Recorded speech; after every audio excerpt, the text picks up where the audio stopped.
Mais alors on pourrait se demander, pourquoi, c'est une question rationnelle, parce qu'on a vu que la probabilité de s'éveiller, en apparence, étant une chance sur peut-être des milliards, pourquoi est-ce que je me ferais chier avec l'éveil spirituel?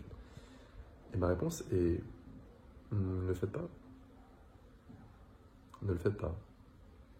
Parce que si l'être en vous doit, en apparence, reconnaître que vous vous éveillez, que le caractère s'éveille, ça arrivera. Et si ça ne doit pas arriver, ça n'arrivera pas. Souvenez-vous de la perspective absolue. Il n'y a que ce qui est. Il n'y a pas d'individu séparé, pouvant, devant ou ayant atteint l'éveil ou quoi que ce soit d'autre. Donc, non seulement vous pouvez rien y faire, et même si ça arrive dans votre location, c'est pas plus noble, c'est pas mieux que quelqu'un qui ne s'est pas éveillé, en apparence. Donc, ça permet de prendre de la perspective aussi. Et il n'y a que ce qui est, pas d'individu séparé. Et donc les gens disent, ok, j'ai compris ça, mais maintenant, comment est-ce que je fais cette expérience? Mais qui demande? Est-ce que c'est le personnage ou est-ce que c'est l'être? Vous voyez, l'être n'a pas besoin d'éveil, l'être est complet comme il est. L'être n'a jamais cherché l'éveil, c'est vous qui cherchez l'éveil en tant que personne séparée. Quand cette personne séparée, en apparence, semble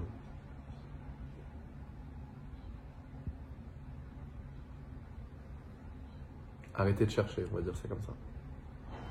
Il y a quelque chose qui peut être révélé qui a toujours été présent, que vous saviez toujours, vous faisiez juste semblant. Qu'il n'y avait que ça, que ce qui est. Mais cette révélation ne vient pas de vous. C'est pour ça qu'elle ne peut pas être causée. Donc les gens, moi j'avais du mal à comprendre ça avant, parce qu'en fait je pensais vraiment que, oui mais c'est parce que j'ai pas encore assez compris, tu vois, j'ai pas encore assez pratiqué, je suis pas encore assez éveillé, c'est pour ça que je comprends pas. En fait, je comprends que vous ayez cette question, mais tout ça, c'est du point de vue de la séparation. Parce qu'en fait, l'être ne poserait jamais ces questions et l'être ne voudrait pas s'éveiller non plus. Tout ça, c'est dans le rêve. Vous voyez le truc? Donc en fait,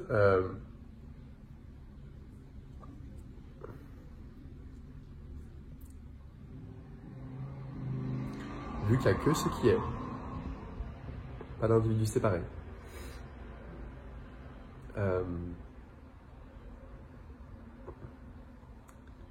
vous ne pouvez pas le causer. Pardon, vous ne pouvez pas le causer. Mais ça, c'est vraiment un truc que je n'avais pas compris avant. Je me dis, oui, mais vous ne pouvez pas le causer. Oui, mais quand même, sur un malentendu, parce que j'ai pas assez médité, parce que j'ai pas assez fait d'efforts. En fait, c'est parce que vous n'existez pas, il n'y a pas de vous. Et vous essayez de le causer du point de vue de la séparation. C'est pour ça que c'est pas possible. C'est pas parce que vous n'avez pas mérité, c'est pas parce que vous n'avez pas fait assez d'efforts. Hein. Ça, j'ai eu beaucoup de mal à comprendre. Waouh, qu'est-ce que ça a été long à comprendre. Parce qu'en fait, vous prenez le point de vue de vous êtes une vague. Vous êtes une vague et je veux rejoindre l'océan. Moi, je vous dis, il n'y a que l'océan. L'océan, il prend en compte la vague.